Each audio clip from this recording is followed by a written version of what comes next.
One thing I've realized in the last few years is that whatever the case, programs aren't working for men typically, like church programs aren't doing the trick.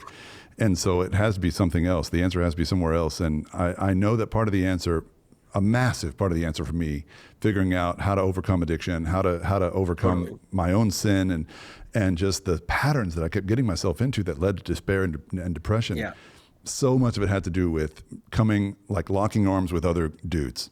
Yeah. Like, I can't tell you enough, like, what a healing thing that's been for me. And I've learned only in the recent, couple of years. I've been a pastor for 20 years, bro. And I've only recently learned the value of deep, intimate male friendships. I've finally learned what the Bible means when it says David loved Jonathan more than he ever loved a woman. Totally. And because the connection men can have is so pure. And so it's like a refining fire. It's so good. Yep. And it's just, there's nothing on earth like it. And in the past couple of weeks, I was going to say days, it's been weeks. I've had one guy sit me down, like we're as close as two guys can be. And I'm just like, he's looking me in the eyes. He's telling me, I said something to you a year ago. I've been holding on to it. I didn't mean to say it the way that I said it. I love you, brother. I'm sorry. And I was like, I don't even remember what you said, but I love you for saying that. And it's just sweet. And it's just, it's life-changing, man. And guys that are locked in sinful patterns will avoid it. Even subconsciously, you'll avoid it. Yeah. And however you can break through that avoidance and lock arms with men that'll pick you up and raise you up a level, like that's what you need. And I just want to say, if guys are listening, that's probably what you're lacking, is that kind of male community. But, and it's so critical. It's so critical. That's why we have a whole chapter on the loneliness chapter, is that basically in the book of, we're created for kind of like triads. We're created for small, rich tribes of community of men. And if you're not having that, you will just be at such a lack. You will be at such a lack. And we've found that to be one of the core key answers that really serves men, is when they get in deep, rich, life-giving relationship. Yeah. Amen. We got about 10 minutes left, man. I want to talk about the book in more specificity. Could you just tell us about the title and what Fighting Shadows means? Yeah, we love this metaphor of like the 7 core dominant shadows that are over a man's heart. And we picked the metaphor of shadows because there's a couple things that are true about shadows, right? They're dead silent. They don't make any noise. They're kind of like, when darkness is kind of foggy, right? Kind of like you can't really see in front of you.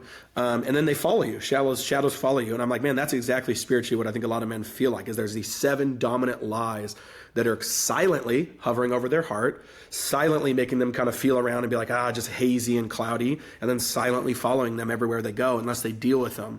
And so that's why we got really, really excited about the metaphor. It's been cool to see early readers really resonate with the metaphor that but then call it fighting shadows of like, but you don't just have to keel over and die. Like, there is an active participation with the power of Jesus for you to get free of these lies. And, back to that one I just mentioned with the loneliness one, that's one of the core of the 7.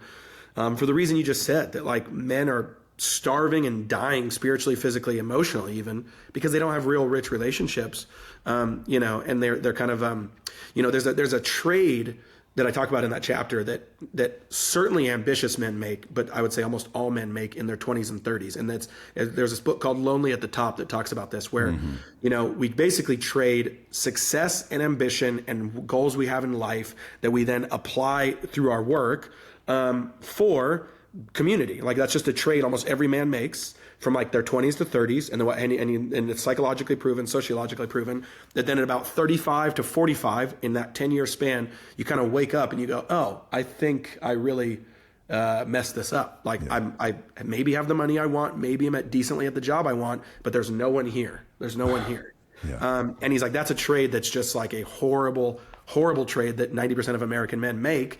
That we're kind of arguing, hey, you don't need to do that. You don't need to do that. That there's a way to still go after the goals and visions, et cetera, you want. But actually, when you do it together with other men, it's actually way more life-giving and way more beneficial to you and your heart and the richness of what you're trying to pursue.